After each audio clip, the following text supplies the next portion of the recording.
Hey, y'all. Welcome to the Common Good Podcast. Rob, 31st of March.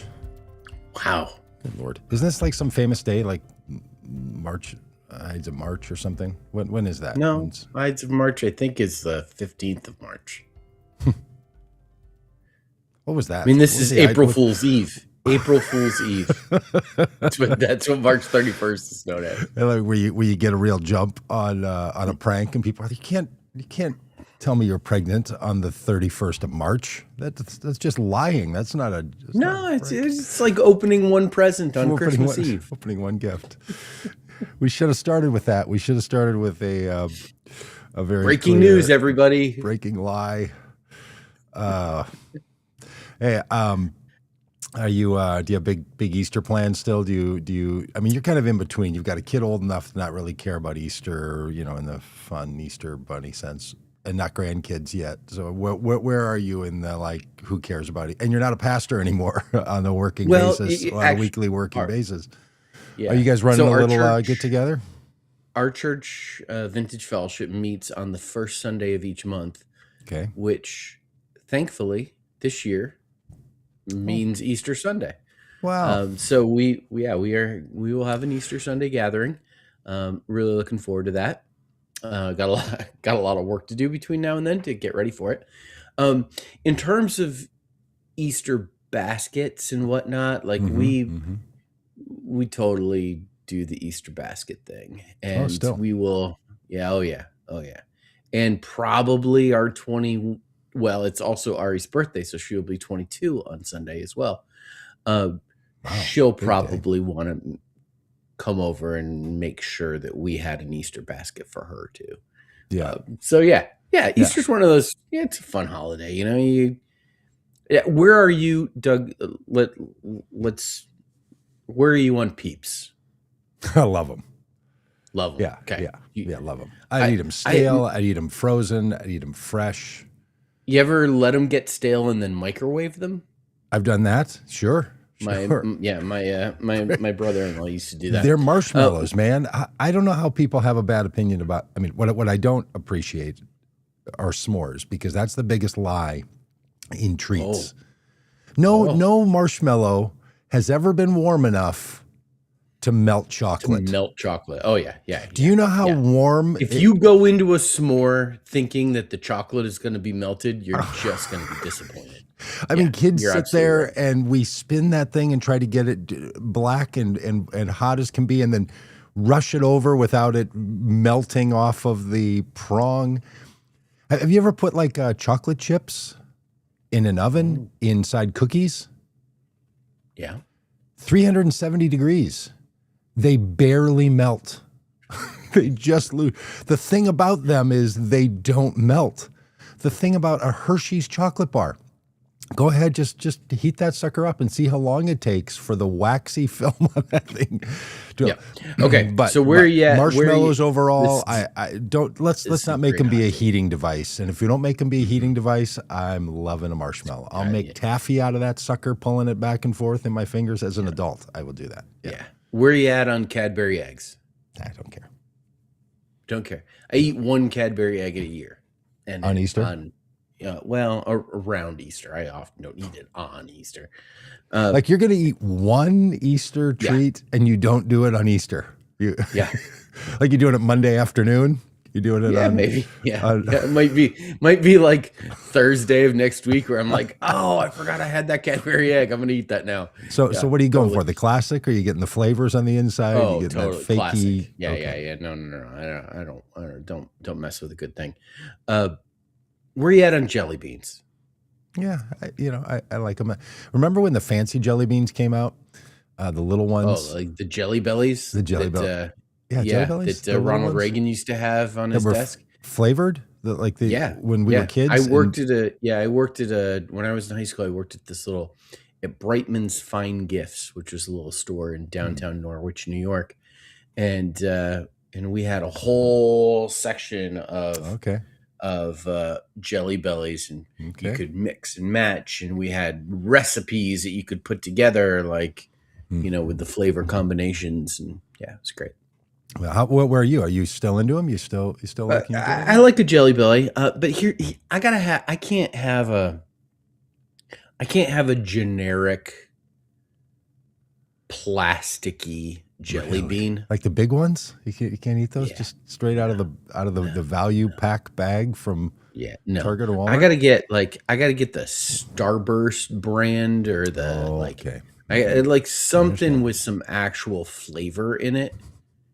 And man, if I get that, I'm Mm. just pound those things.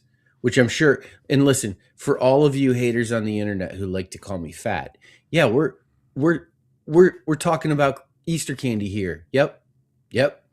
I'm gonna eat some jelly beans. Hmm.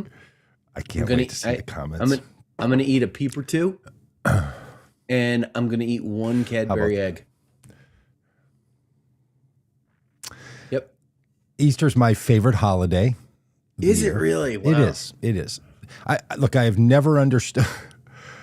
I grew up in a non-religious home, so we didn't have the religious narrative of Easter. It was Hmm. not my favorite holiday as an Easter kid. I I didn't understand why bunnies were bringing chicks. I Right. still barely Totally. Yes. understand.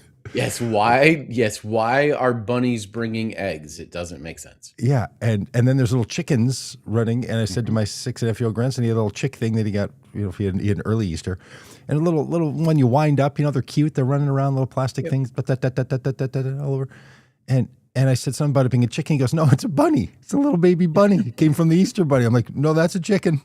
It's a and then he's like, well, why are the chickens?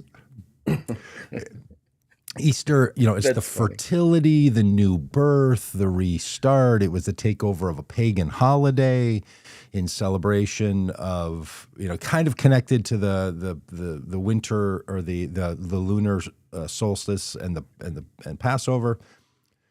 I just love all that. I love the history. I Yep. love how it was sort of an amalgamated religious mashup holiday. But I like the story of new start and of new life and all that, which, by the way, we're going to get to that on the pastors having a conversation about their view of stopping James Talarico by any means possible.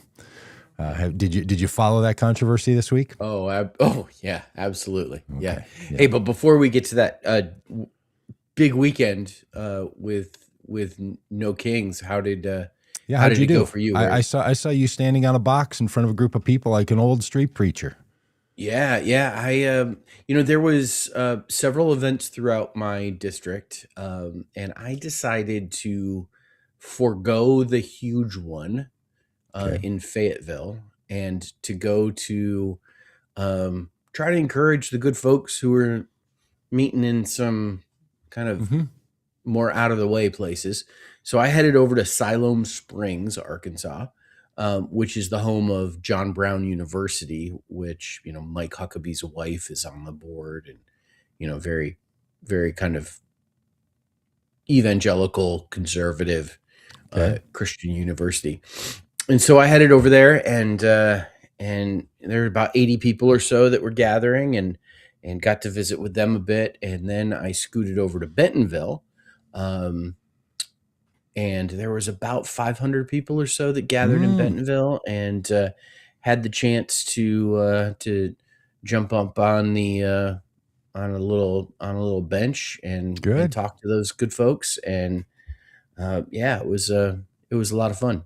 We had a great time. Took Whimsy with me, and it was a great day that was really bookended with fantastic protest stuff.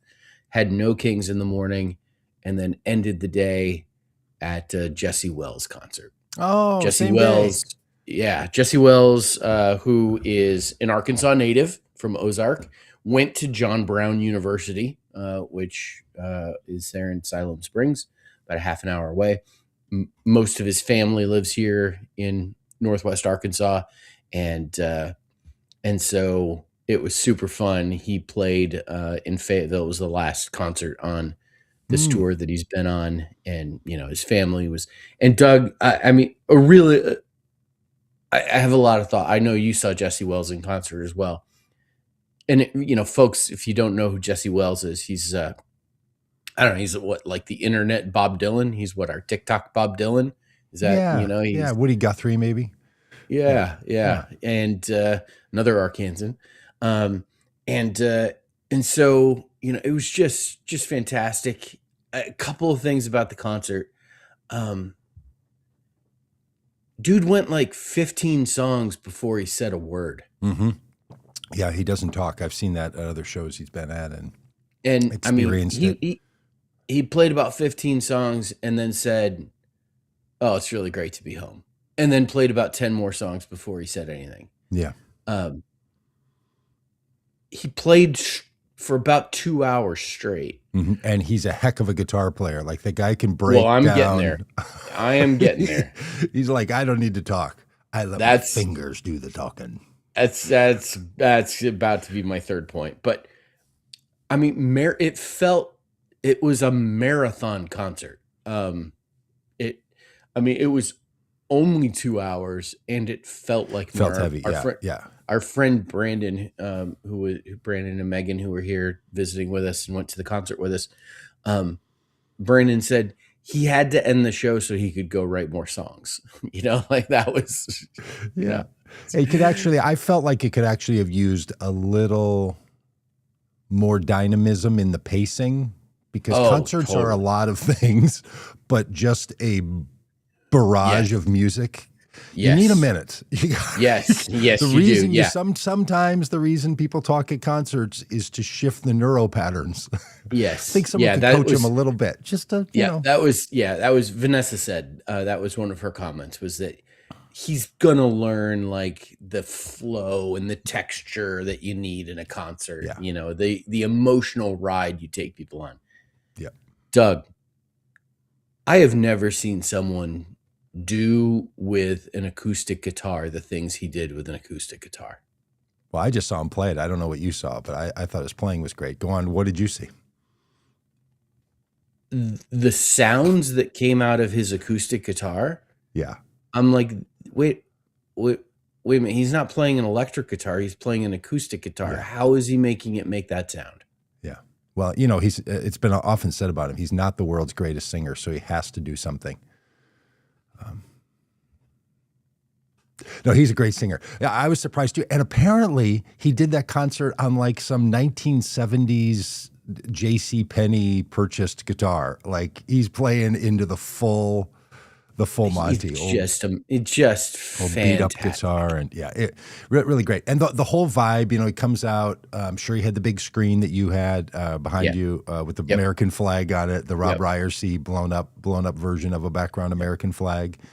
Yeah, and he's got the cut off shirt, sort of a little bit of Springsteen kind of vibe. He's kind of got that Bob Dylan sort of dirty hippie thing. Just thought it was great. Yeah, we had an absolute blast. Great. And the lady who opened for him, wow, she was a powerhouse. Was OG? Who was it? Who?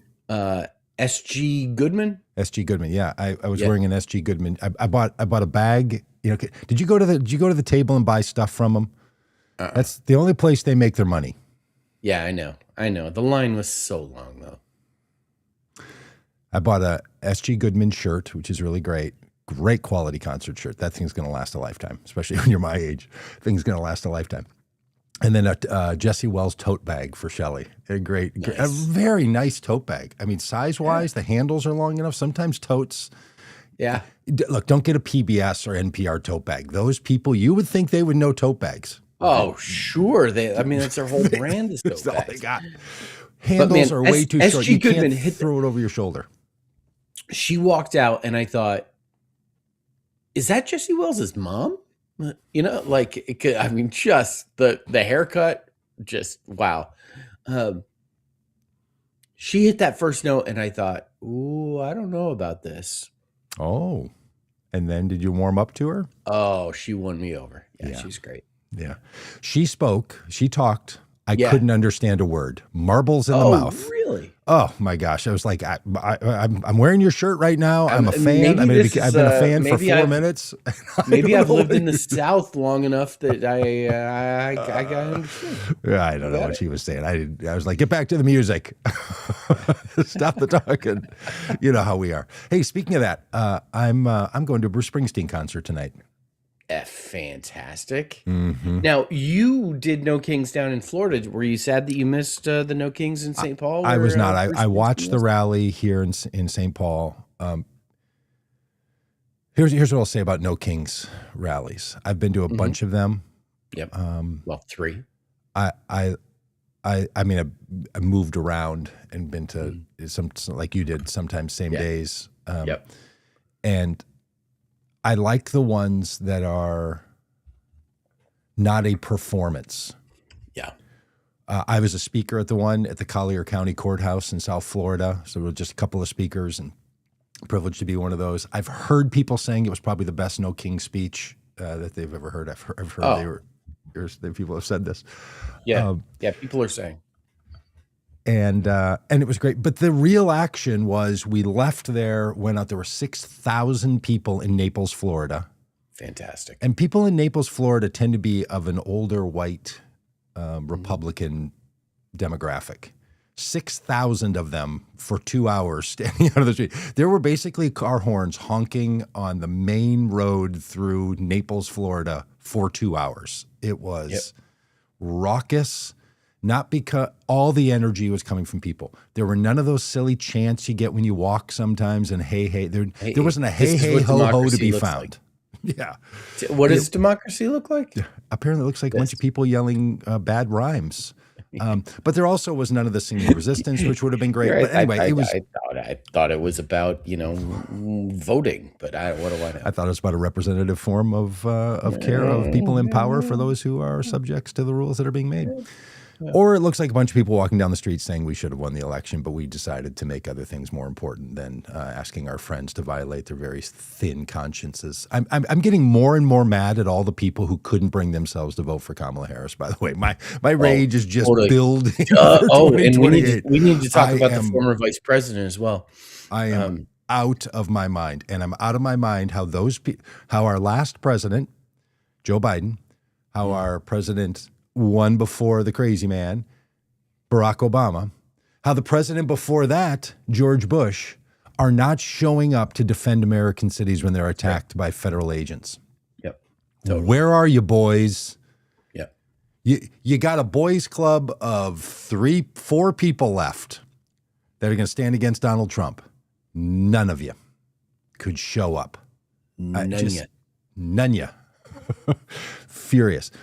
They didn't even show up at, I don't know. They didn't even show up at the No Kings rally. But a bunch of people that want to get all the Minneapolis attention decided to come sliding into Minneapolis, St. Paul. It was fine. It was a great concert. It was great. But tonight I'm going down to the Bruce Springsteen concert, kicking off this tour that he's doing, which some people are calling a money grab. Some people are calling a chance to rally the people of the United States, because he's going to select cities that seem to match where ICE has been engaged, other than a couple of places, which is good to me. Like someone paid a lot of money for them to come to those places, apparently. But anyway, I'm going. I've got general admission seats. My wife, who's been so thrilled about this, is super sick today. Super sick the last 4 days. Doesn't think she can go. Now I'm texting through groups of friends about who gets the offer to tier 1 friends. Who's in the tier 1 friend group? Yeah. So it's 3 people, One, but nobody's gotten back to me, so I don't think they count me as a friend anymore. So no, I'm just kidding. I'm working on a guy. Yeah, let's put it out here in the comments. Anybody want to go see Springsteen with Doug tonight? Hey, somebody makes $1,000 donation right now to vote Common Good. You can get yourself to Minneapolis by 6:00 tonight. Come as my guest. General admission. We got to stand. We're going to be on our feet for hours. It's going to be. Yeah, that's fantastic. And I too have been struggling with a spring cold. My goodness, it's been miserable. Doug, big news. Kamala Harris is going to be making her first speech since losing the 2024 election. Where? Little Rock, Arkansas, on Why? April 23rd at the A Democratic fundraiser? yeah, it's the Fisher Shackelford dinner. It's a biannual dinner that honors women in politics, put on by the Democratic Party of Arkansas, Okay. and announced last week that Kamala Harris will be the keynote speaker. glad that she's And back out telling us. Maybe she'll tell us again. Everything will be okay. well, I will be there. Ah. I will be there, and I will report back and let you know what she says. Please do. Have your camera on. Are they allowing recording devices? I don't know. Haven't gotten that far in the process yet. Really interested to see if she's going to announce that she's running for president again. Though that would surprise I don't think she's me going if to she announce did it there. in Little Rock, Arkansas. That's right. But A I'll little tell you early that and maybe the wrong spot, but I don't know. Maybe. I got a heads up the day before they publicly announced it, saying, "Hey, there was a group of candidates here in Arkansas that got the heads up. Okay, if you're coming to this, make sure you get your tickets because we're announcing this tomorrow." Okay. And they announced it and sold out almost immediately. Sure. So people are excited to Yeah. hear. So I will. I'm glad to see she's getting back out there. The rest of us pounding the pavement, doing the hard work of democracy. Yeah. Hey, it's been a bad week Doug, for Donald Trump. hey, listen, Doug. Can we just remember early in the year we made 26 predictions about what would happen in 2026, and particularly related to Donald Trump. We each had 13 of them. Doug, I wrote down on my predictions something so absurd that I then changed it. I changed it to that Donald Trump would send out a stimulus check to juice the economy, and he would insist that his signature be on those checks. Yes. Because during COVID there was a whole thing about checks going out and would his signature be on that, and he ultimately relented and didn't have his signature on it. And I was sure that this time around, well, no, he's going to make sure his signature is on it.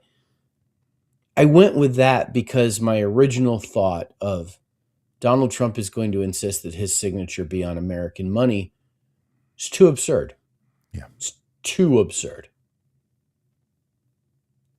Doug, it was announced last week that Donald Trump is going to sign our money. They're going to start with a $100 bill, and it'll be certain ones of those, and they're going to roll it out to other bills. And no, the man.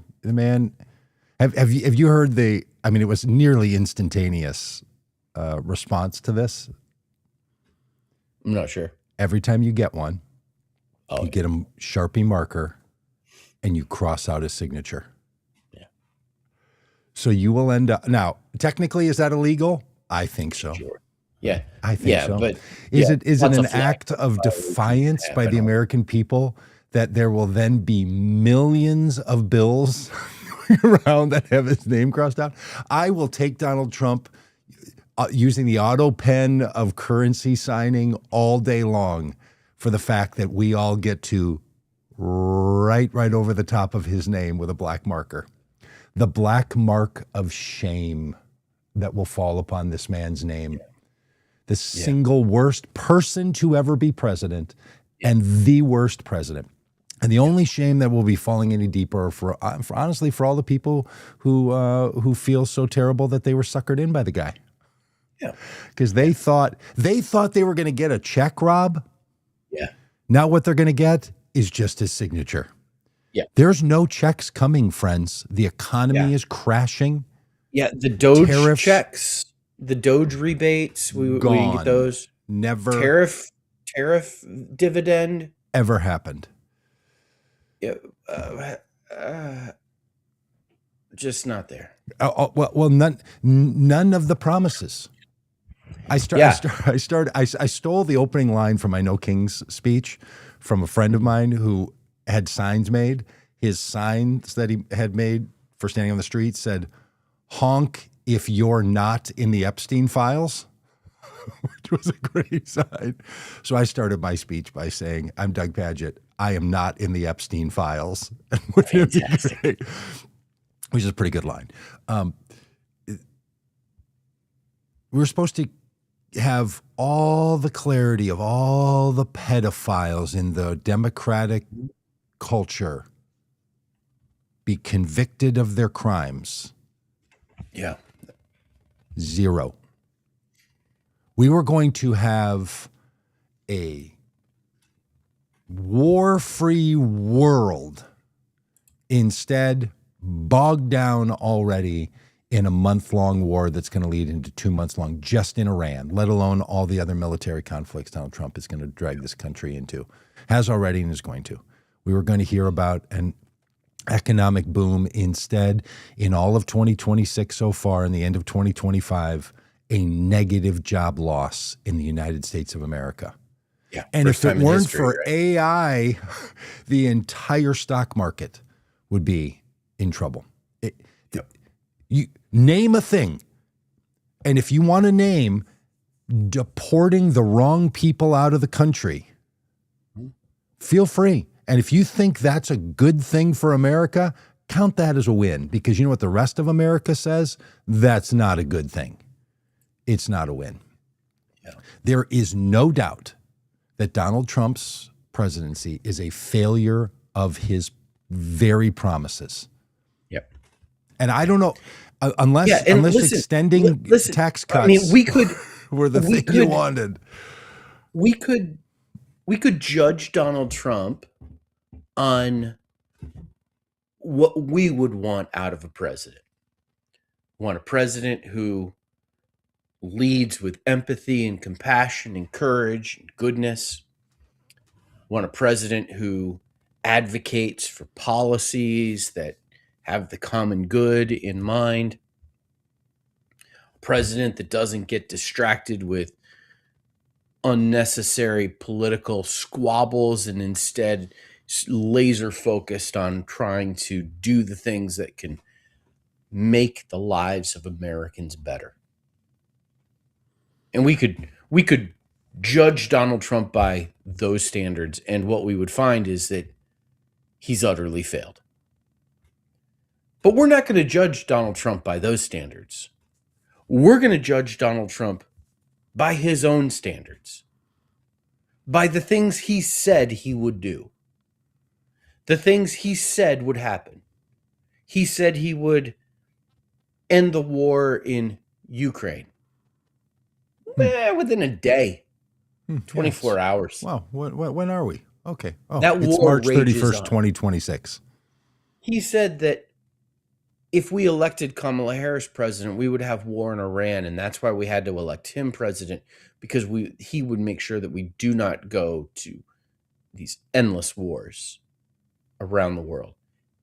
And we are at war with Iran. He said he would bring prices down, groceries, eggs, gas, all of it. Utilities. Old-timey word, groceries. People still use that word, groceries? I mean, people don't even use that word anymore, groceries. Like grocery he said he would bring stores? the price of things down, and instead, the price of everything is higher. Everything's higher. He said that he would bring American jobs back, that he would bring jobs back in manufacturing, and the tariffs would cause companies to have to move back to the United States. And instead, we have negative job growth. Donald Trump has absolutely failed in every single category, judging by our standard of what we would want in a president, and judging by his own standard of what he said he would do. And he was going to drain the swamp and get rid of corruption. He has absolutely failed as a president while having Republican control of the House, the Senate, and the Supreme Court. And now he's griping about the Supreme Court because tomorrow they're going to overhear they're going to hear arguments in another one of his cases he wanted, which was to get rid of birthright citizenship. And he's already preemptively saying that the Supreme Court justices that he appointed are unpatriotic. Doug, what is it that makes you an American? I mean, let's talk about this birthright citizenship thing for a second. What makes you a part of a country? Yeah. It's one of two things.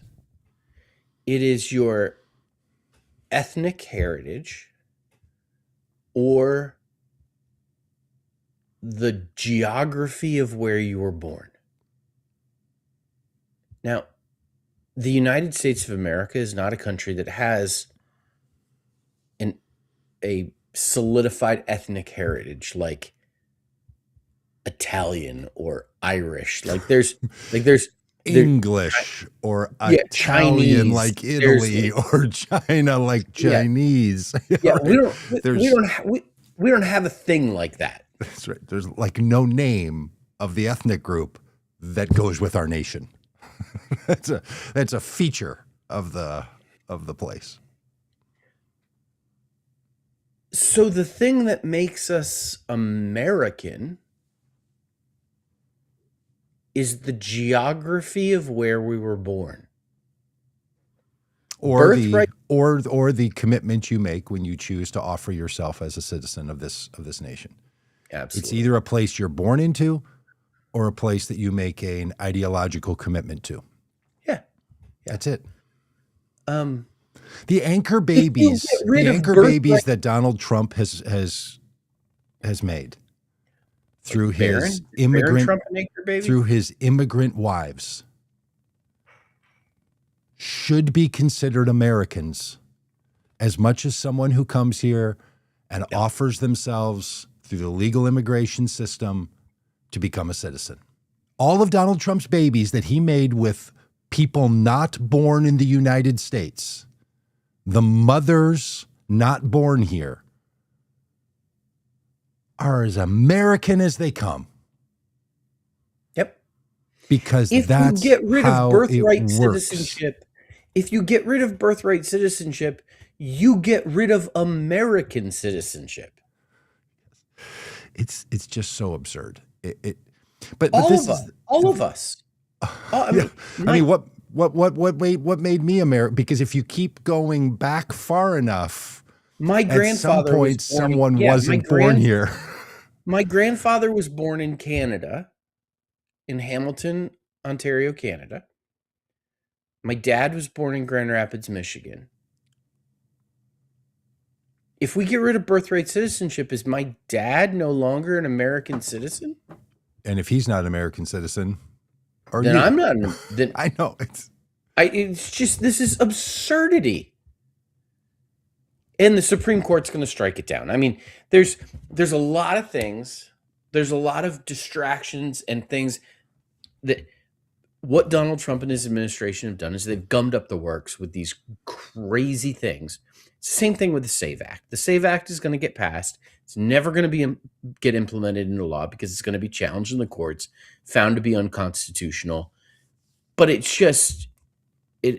is just an unnecessary use of. Yeah, I have a friend who always says, "Don't spend calories on that." Like this, this is unnecessary use of our collective calories as Americans to have to worry about this ridiculousness because it is so absurd. And what we have with this birthright citizenship thing, the SAVE Act, with so many other things that Donald Trump has done, is the absurdity of it all. Well, let me make one other argument about it, why maybe it's not. There are a few things we should be deciding on a regular basis. And we should be recommitting ourselves to. Because the group of people who want to tell us that they control who real Americans are not going to go away. They're going to keep coming after this. Well, it's Doug, too bad that one of those is the president of the United States, and that if you voted for Donald Trump, you've endorsed that idea, and you can unendorse that idea anytime you want, that Donald Trump and certain select people should be the ones to decide who's an American. But that's not going to go away. Who gets to vote is not going to go away. We have to be reaffirming those things. So I would actually argue we should spend time in every Congress reaffirming those things. And if we have to do it by legal battles or by statute, however we do it, there are some things that are so essential. And look, the country we live in is the platform on which we should all be functioning. It shouldn't be the thing we're worrying about. Friends, if you're listening to this podcast, you probably feel the way I do. You shouldn't have to be worrying about these things. We shouldn't have to be talking about these things. It's just Donald Trump and his MAGA crowd are destroying things that are essential to the American experience. And this is why we have to do this work right now until this man and this movement have been again repudiated over and over. And how that didn't happen in 2024 is something we all have to come to grips with. But the fact that the MAGA coalition itself took go back to our predictions, the thing that I had predicted was that the MAGA thing would break apart. I didn't think it would happen by May 31st. 2026. It is in such shattered, frail form of itself that if you still support Donald Trump's current actions, you are literally supporting the thing you were not supporting 18 months ago. You have switched sides if you are still supporting Donald Trump. Just wrap your head around that for a second. You now are arguing the very point that you voted against in 2024. Yeah. And do you know who doesn't care? Donald J. Trump. No. The president of these United States. Yeah, doesn't care at all. Hey, can we talk about this Talarico thing?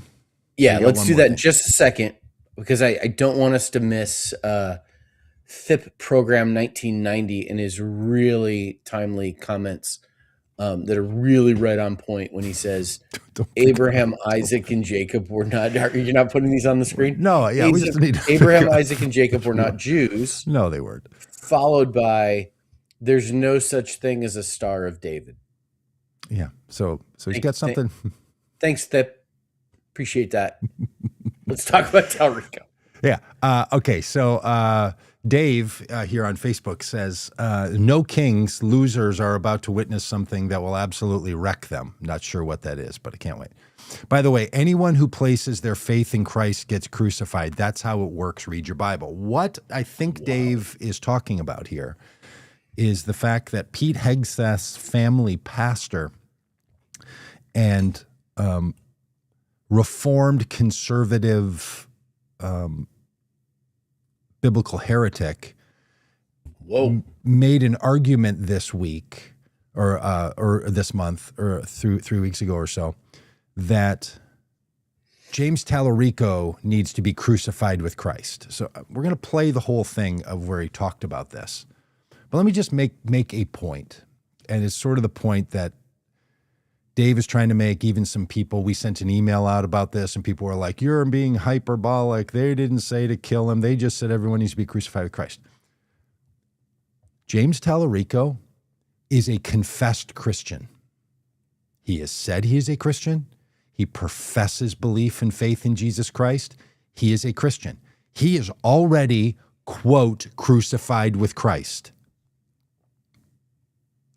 If you're saying he's not, you're either saying he's not Christian, which is what this pastor is about to do, or you're using a euphemism of spiritual birth in some other way.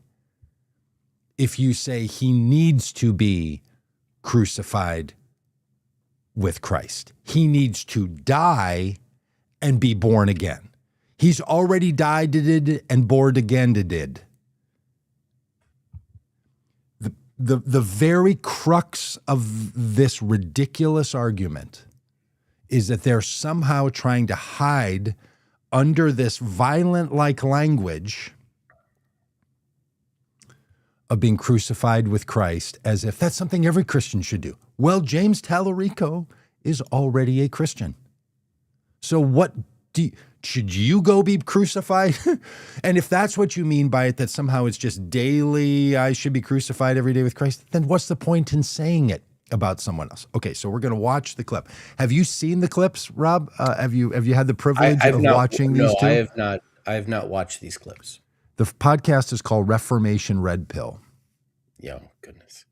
Which, to people of a certain age... I'm joking on that red pill.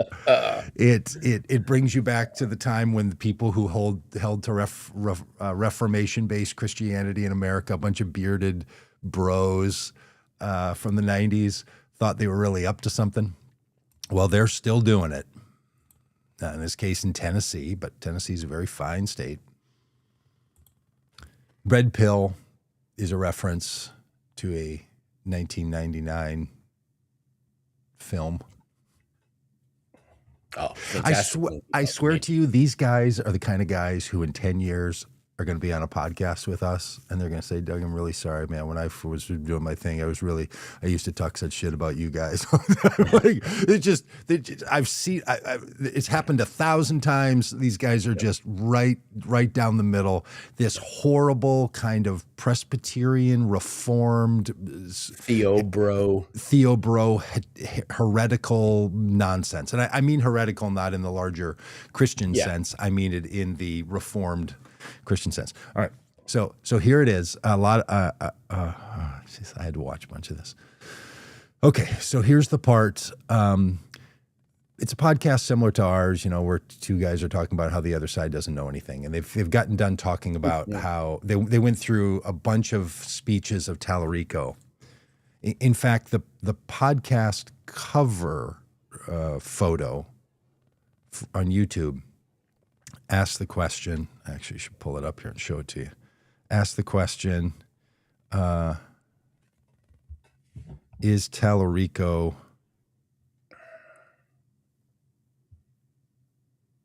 pure evil?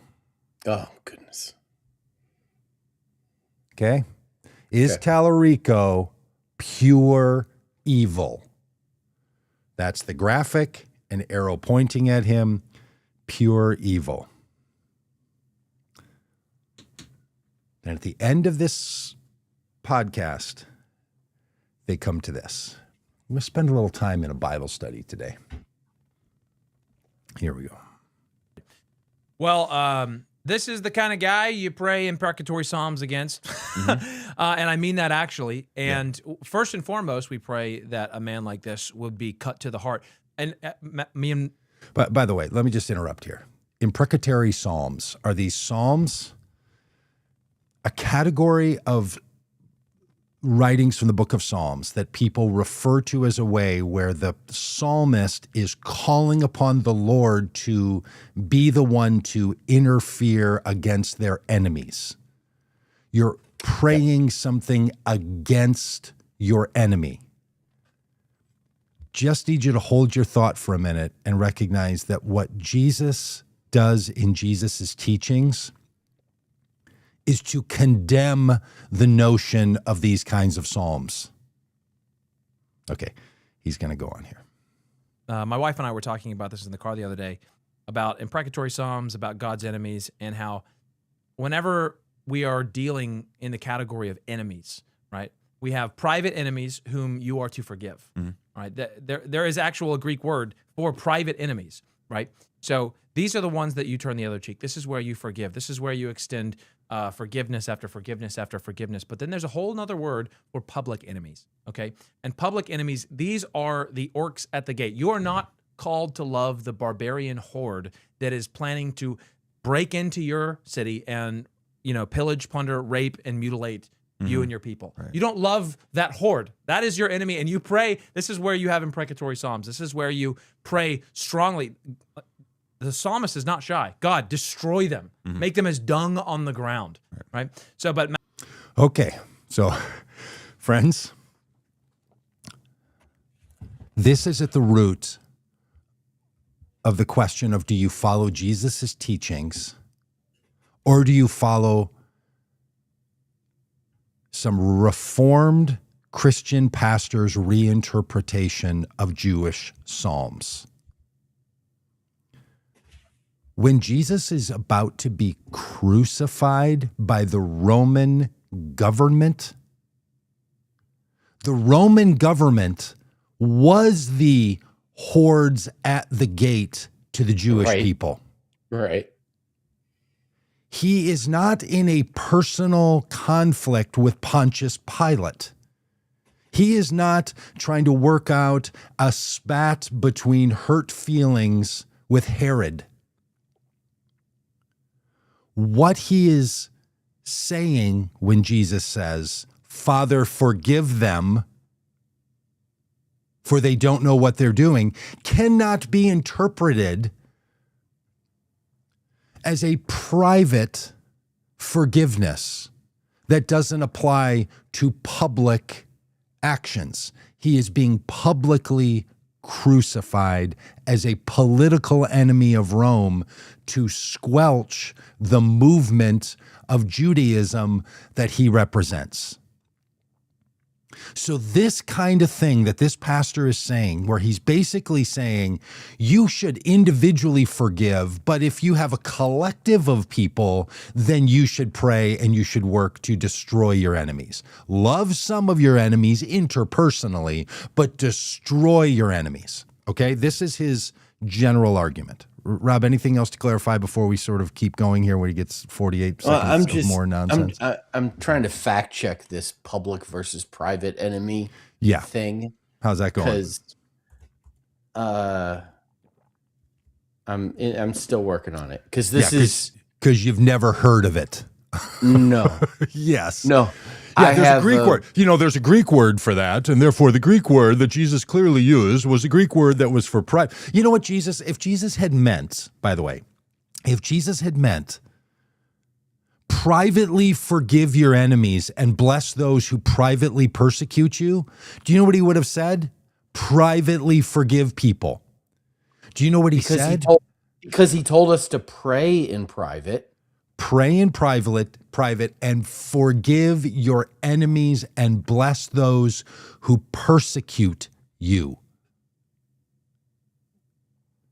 This recasting nonsense that people do all the time because they cannot come to grips with the idea that Jesus says to love God, to love your neighbor, to love yourself, and to love your enemy. Now, if anyone needs to understand what being crucified with Christ means, it's some guy who's trying to say you should have private ethic separate from public ethic. The whole purpose of Paul explaining Jesus being crucified publicly was to make a public spectacle of the act of crucifixion, because crucifixion itself is an act of destroying your enemy. The reason I love Easter so much is because Easter is the time where we are reminded what a failure state-sponsored murder is of your enemy. The thing that makes Easter great is it doesn't work to kill your enemies. Resurrection is the alternative to killing your enemies. And this guy tries to say that crucified with Christ somehow has nothing to do with forgiving people for the act of crucifying the Christ. Okay, he's gonna go on here. Now he's gonna get to this point. Jess and I were talking about that, and so I say, even in the debate, I think you might. Okay, but by the way, some guy who wants to make a point by quoting himself of what he said to his wife and then quoting himself about what he said in a debate on a college campus is just a personal irritant to me. But I'm going to go back and let you listen to the whole thing so you don't have to be bothered by, my getting in on that. But it drives me crazy when people self-quote. Destroy them, make them as dung on the ground, right? So, but Madison and I were talking about that, and so I say, even in the debate, I think you might have seen it, but that I had on campus the other day, I pray that God kills him. Ultimately, that means killing his heart and raising him up to new life in Christ. That's the first thing. We want him crucified.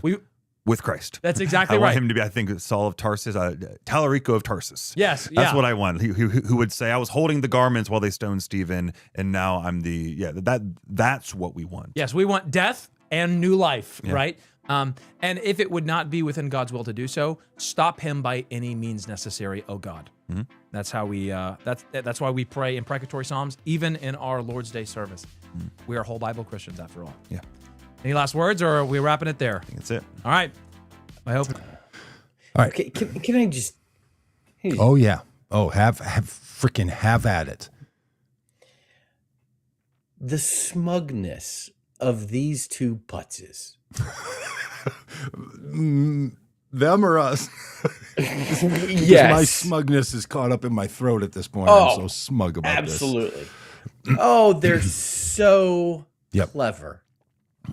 They're using a little we want God to kill him, spiritually speaking, with Christ. We want him to be crucified with Christ.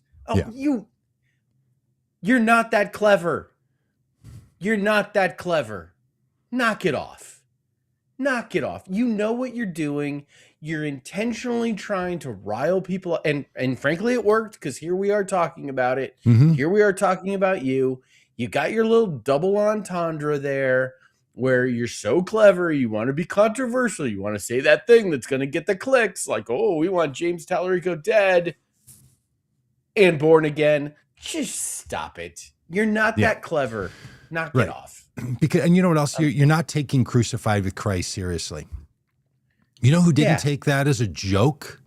Who didn't sort of pause and snicker and then say with Christ? I don't know. Like the early Christians who were being crucified along with Christ. Yeah. Look, if you don't believe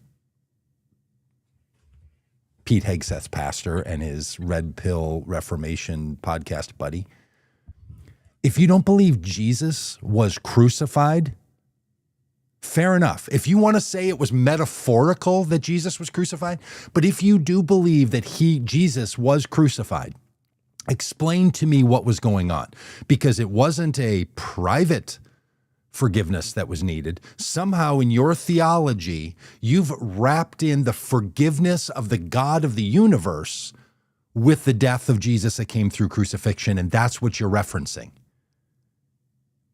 Now, I would say that the point of the crucifixion is to show the failure of that kind of hatred and abuse, and that Jesus's forgiveness is what's then presented as the alternative. But you have these cats have a whole other thing where somehow in the mind of God, forgiveness is now granted to some people who believe the right things about what happened there. But you cannot use crucified with Christ metaphorically, because you know what the Apostle Paul was not doing? Using it metaphorically. He's a man under arrest, imprisoned, and saying, I am now suffering the same way Christ did. They don't take any of this stuff seriously.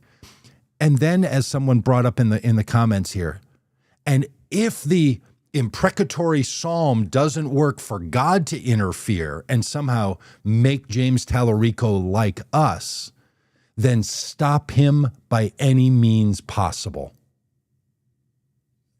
And then finishes with this, Rob.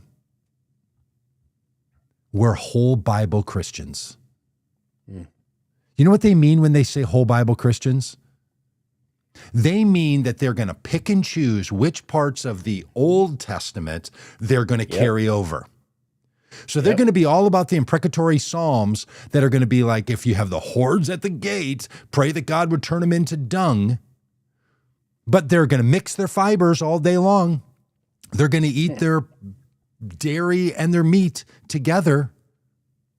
They are not going to kick someone out of the camp for the very actions that I bet if you go into these guys' text history, you will find out that either they or their friends are full participants in. But they're going to pick a select group of passages and override Jesus, who says, by the way, Jesus who says, you have heard it said to kill your enemies. But I say to you, bless those who persecute you and do good to those who wrong you. Jesus wouldn't have used the you have heard it said if he was saying, I'm clarifying the private forgiveness versus the public forgiveness. He's talking to a bunch of occupied Jews who are occupied by the Roman government who is oppressing them, and saying to those oppressed people, Forgive your oppressor. Yeah. My goodness.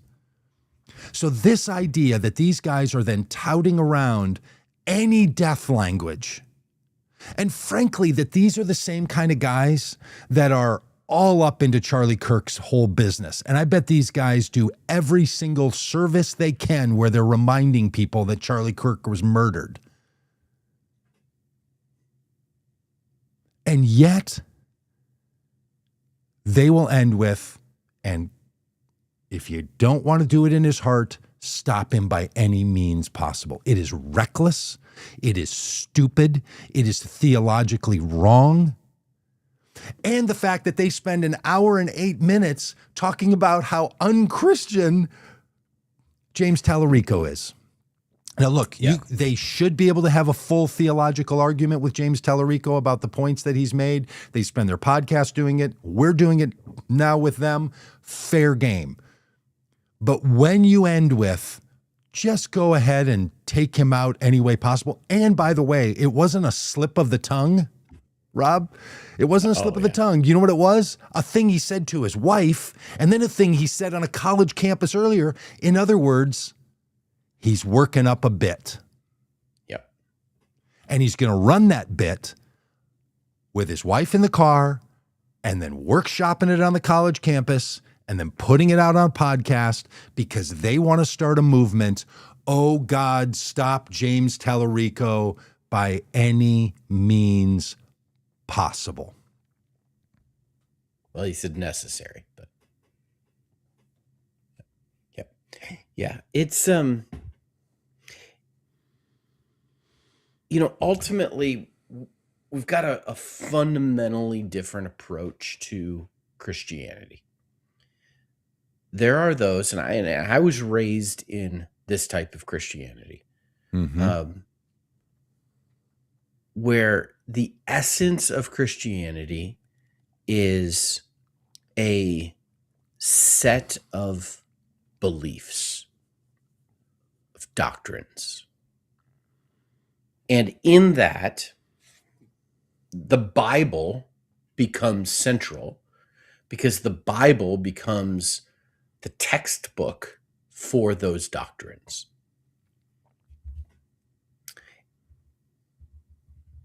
And then there's a different approach to Christianity, which the thing that is central is the love and relationship extended to both God and others. That it's not so much about what you believe, but rather how you live.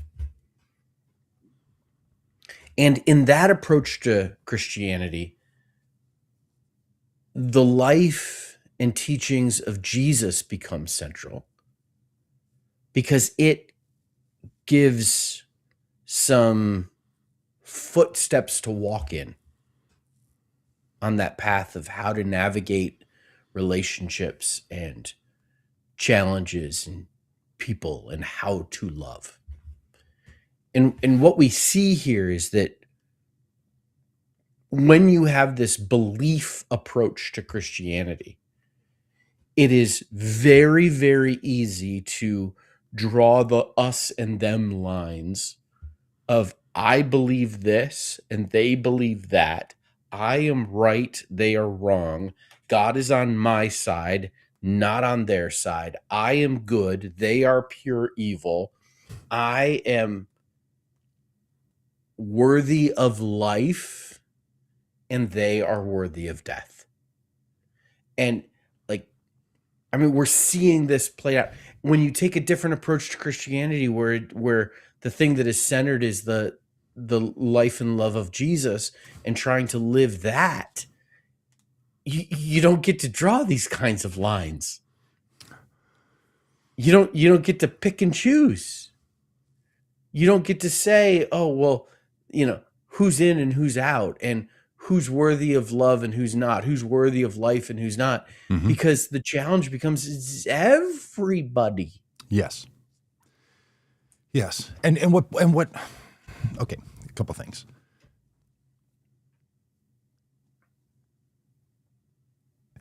it really grates at me when I watch people hear folks like this talk and then think, well, see, if you believe the Bible and you're one of those Bible believing people, then you're going to believe all this because that's what the Bible actually says. And this is a thing that happens to a lot of people. That's not what the Bible says. Right. This construct of like, well, I'm a Bible follower, so therefore, well, no, you're not. Because if you were a Bible follower, you would love your enemies and bless those who persecute you. Okay? Right. Now, this raises a really good question, which James Pennington puts in the Facebook chat, saying, I don't see a lot of forgiving the oppressor, Trump or ICE. He goes on to say, when you want to resist the evil being done, Father, forgive them, for they don't know what they're doing. And our Father who art in heaven, hallowed be your name. Your kingdom come, your will be done. Lead us not into temptation, but deliver us from evil. By the way, end of Jesus is part of the prayer. For thine be the kingdom, the power, and the glory forever and ever, added in the 13th, 14th century. Deliver us from evil is different than destroy the evildoer. And if you don't know the difference in Jesus's deliver all of us, including the oppressor, from the evil, if you don't know how to separate that from destroy the evildoer, then you've missed the point of Christianity. I mean, the shocking thing about the Christian confession of Jesus is that crucifixion was held out for the evildoer. And yet who's being crucified? The very Son of God. That's the whole point, is that system of kill the evildoers is going to lead you to killing the very child of God. So you can't spend your time figuring out who's so evil we should kill them, and let's pray for death upon them, but then life upon us, the thing you're getting at. That's what you don't do. What you do is call one another to be freed from the evil that is being brought on both the oppressor and the victim. And James, that's the difference. That is the difference. If they went onto a podcast and said, look, James Talarico is wrong about his Christian faith that is leading him to policy positions, and we should stand against those policy positions. If they could say with a straight face, which we say about Donald Trump all the time, beloved child of God, light of the world, salt of the earth, nothing he can do about it, the full love of God available to Donald Trump in full measure as it is to everyone else. But not every light of the world should be president of the United States. Donald Trump needs to take his dim little light back to Mar-a-Lago and stop bothering the people of this Stop bothering the good people of this nation. Yeah, because I actually believe that. Yeah. That not every beloved child of God should do every job. Not every beloved child of God has a good idea or a right conviction for this nation. Should they be shot in the throat with a sniper rifle? No. Should you be praying psalms of death upon them? No. That's the whole point, right? Is Jesus saying, Father, forgive even those people who are doing this horrible thing, forgive them, not smite them and kill them. In the Jesus story, Jesus is clearly pitched as the good guy, the one and only beloved Son of God, the good guy, who then does not pray that his Father would smite the bad guys. Instead, he says, forgive them. They don't even understand the evil they are doing. And he's not saying they don't know they're crucifying a guy. They're saying they're so wrapped up in an evil system, they don't even see it. Should we be eradicating evil? Absolutely. Should we be murdering the evildoers, if you choose that path, you're just simply not following the path Jesus teaches. And then somehow claim you're a whole Bible Christian because that's why we pray prayers that would kill people in our church services. Or Donald Trump shouldn't be president. Well, why wouldn't you forgive the man? Like, that's, just to be blunt, grow up spiritually, would you please? That's right. Listen, it's time to get off the spiritual milk. Start eating the spiritual meat.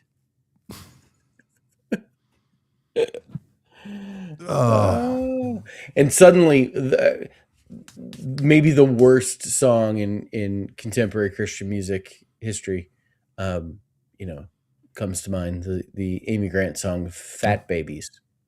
Remember that? Fat Babies? No. Oh, it's terrible. Yeah. Even Amy Grant's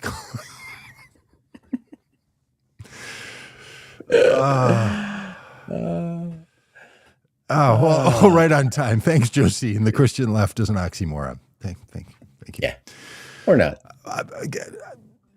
Josine, I'm guessing you're watching this on a Facebook page that's called The Christian Left. The Christian Left, which is one of our partners in this broadcast. You're on their Facebook page. So apparently it's working. I mean, I get this all the time.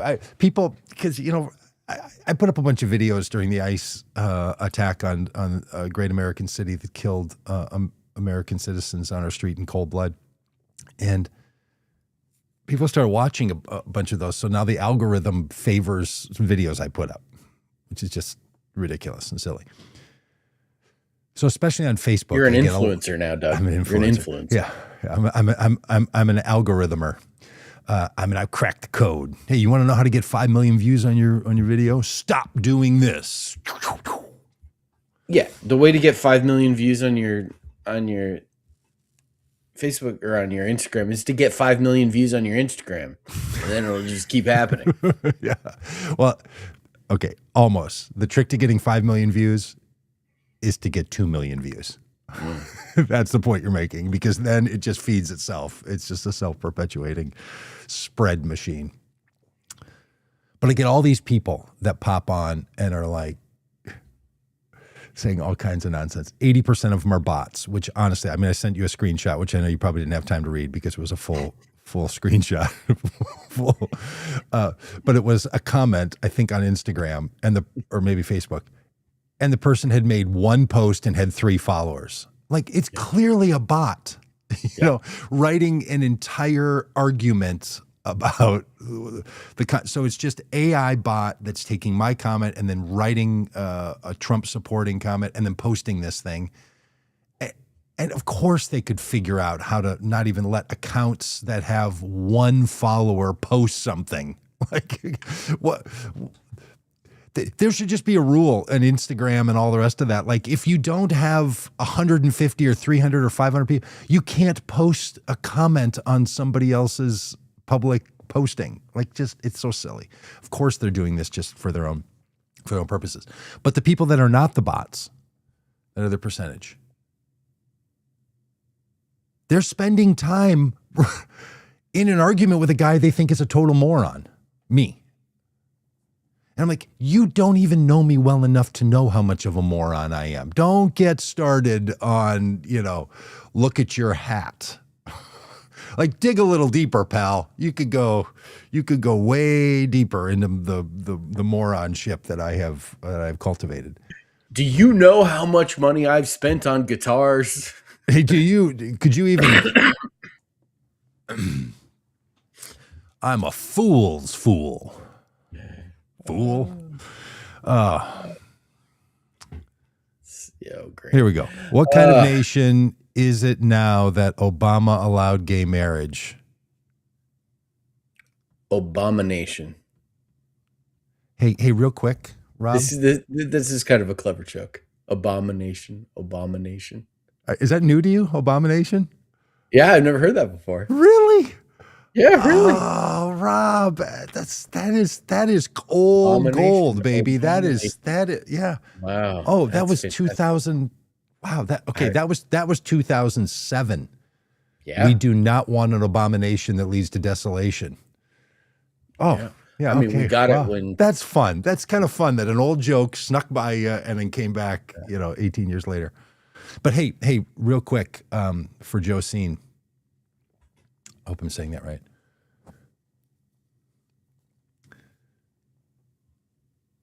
Who legalized gay marriage across the country? Supreme Court. The Supreme Court. The Supreme Court. It wasn't an executive order. It wasn't Barack Obama. It was the Supreme Court. Don't let the facts get in the way of a good I'm just pun, saying, Bob. you can say anything you want. It was the Supreme Court. Don't let the facts get in the way And of I a good love pun. the idea that somehow someone is still, after all the stuff we just said, still ticky-tacky on the keyboard thinking God is mad at the United States for legalizing gay marriage. Therefore, God's judgment is against the United States. Okay, let's say for a minute that's true. And the God of the universe wants to punish the behavior of the then president, Barack Obama, for supporting something that he was opposed to before the Supreme Court Did it, and then he was in favor. made it legal. So the response of the God of the universe was to bring about judgment upon the United States via the mechanism of the next president of the United States, Donald Trump. Yeah. Donald Trump is the judgment of God against Obama. Because you know what Donald Trump didn't do? He didn't get rid of gay marriage. Yeah. And It's been a long time now. Justine, they supported it. Okay. Him and Big Mike. That Big Mike who? you don't know Big Mike? I don't know Big Mike. Well, I do know Big Mike. I play basketball with him, but I don't think that's who he's Big referring to. Mike is what these folks call Michelle Obama, claiming that she is trans. Okay. Well, goodbye. Bye now. Okay. Yeah. Okay. Yeah. So Take your problem take is not that you've homophobic, misunderstood. racist, bigoted self and You're- move along. Hey, your problem is not that you've misunderstood the understanding of the Christian notion of crucified Christ, and your problem is still that there's gay people. Okay, I mean, okay, fair enough. Fair enough. You're bothered by this. You've got to be pleased that Donald Trump is doing something about it. Then, And listen, Joe Sean, I don't know your gender. Listen, if you like girls, it's okay. Go ahead. If you like boys, it's okay. Go ahead. I don't know what your gender is. So I'm like, if you like people who are the same gender you are, it's all right. now Go there for are some places where I'm going to draw a line. Not kids. Yeah. Not So kids. if you're into that, if you're No. Epstein file No, like no. You might think that we've run totally liberal here, and we're saying No. because No. you might be behaving the way human beings have People behaved have for no- all of no human lines, history. no- That you've got a no problem there. standards. But once you get into the Anything support goes. No, Jeffrey no, Epstein no, and no, become his buddy and fly in his airplane and hang around with him and protect him after his death, if you're into that, No. done here. But listen, I mean, it's okay. It's just It's okay. Try it. Try it.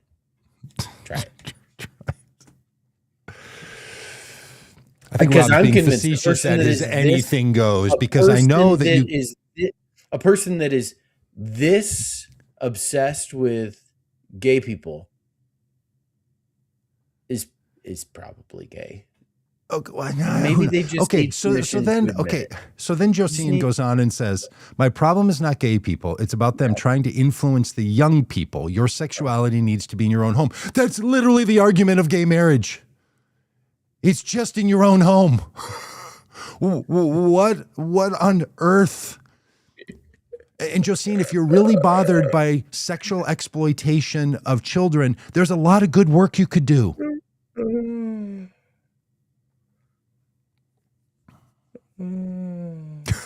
Just... Hey, and Josine, Trump is the one who reported it to the authorities. No, he didn't. Trump's the one who reported Epstein. Okay. All right. Okay, we're not going to argue. We're not going to. No. Okay. Nope. He didn't. Listen. Nope, he didn't. Listen. And you know what else he didn't do?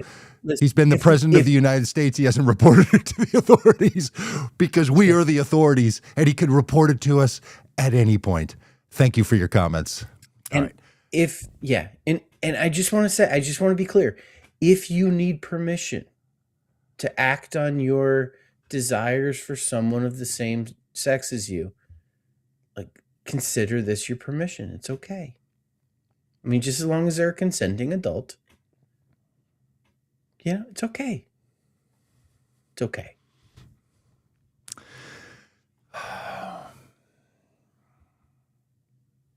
All right, you got anything else? Trump's caused an No, I Iran, got a meeting I got to get to. Sure you do. Yeah. So do I. I got a line to go get into, so I can go watch another guy play music. Yeah. That's not weird. Are you going to wear a shirt with his face on it? Oh, I've got a shirt that says Bruce 2028. Oh, fantastic. Yeah, come on. I'm ready to go. I'm a hardcore fan. Has anybody texted you back on I'm fired up, ready to go. Listen, and anybody poor Alex watches the podcast and says I'm so depressed right now. And Alex, I got your note. Thank you so much. It was so sweet of you.